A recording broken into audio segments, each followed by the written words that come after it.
This is the XM25 that the Army is experimenting with right now. See it?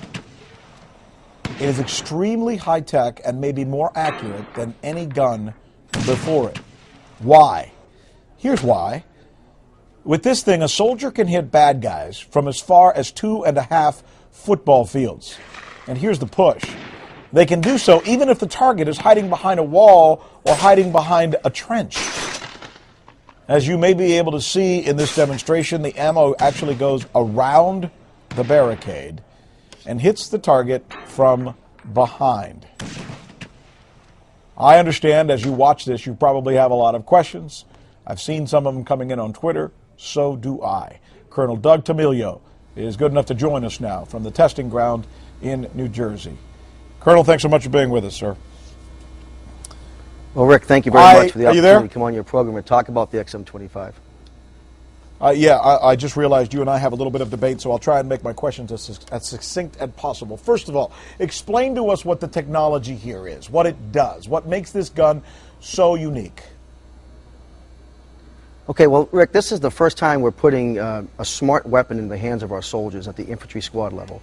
And the XM25 is a 25 millimeter Airburst technology. And what it really does is it's got 3 components. On the top you see an integrated fire control system with a day and a night sight. You have the weapon system itself, which is a rifle, semi-automatic rifle, which holds 4 rounds. And then you have the smart round. The 25 millimeter round has 2 warheads in it, and that's the destructive power you see in the video. But how it works, it's actually very simple. The soldier would just pick up the weapon, and I'll do that for you here if that's okay.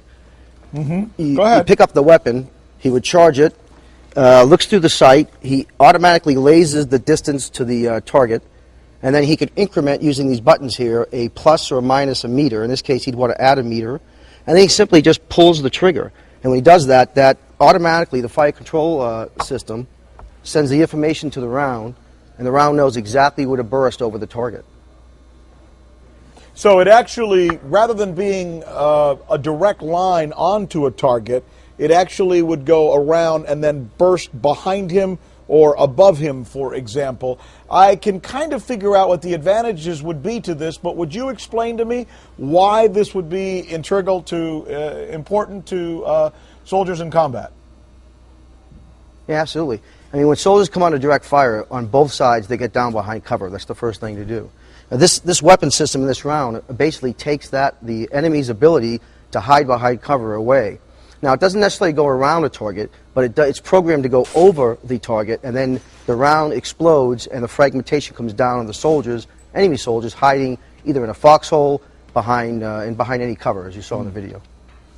How long before this thing is actually actuated by the Pentagon? How long before we see it in use?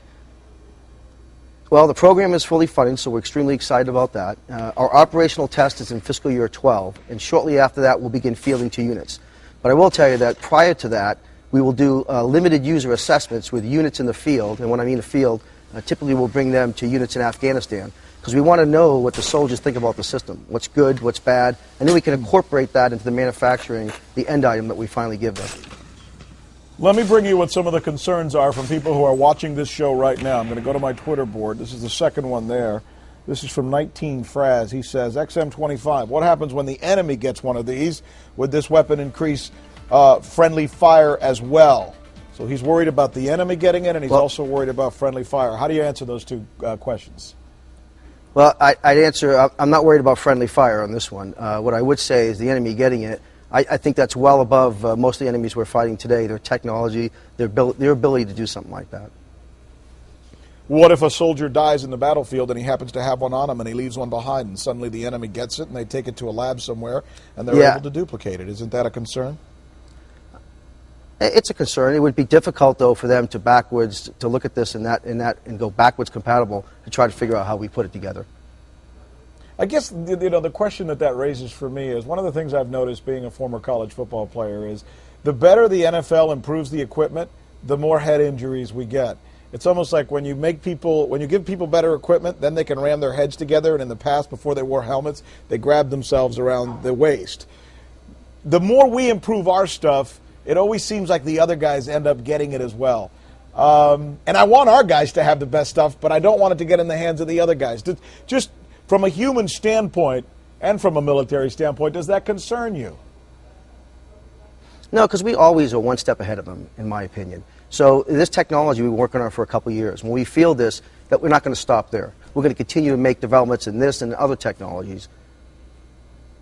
How long do you think before we actually see this being used? If you were just to give us an estimated guess, do you see it actually? I would imagine a year. Go ahead. Yeah, I would think, Rick, in about a year from now, we'll see soldiers in limited quantities using this in Afghanistan. And that way, again, we can get the likes and dislikes and put that back into the process to make it even better. Fascinating. Fascinating conversation. Again, for those of you out there who want to know more about this, it's called the XM25. Colonel Doug Tamilio has been good enough to take us through this explanation. Thank you, Colonel. Appreciate it, sir.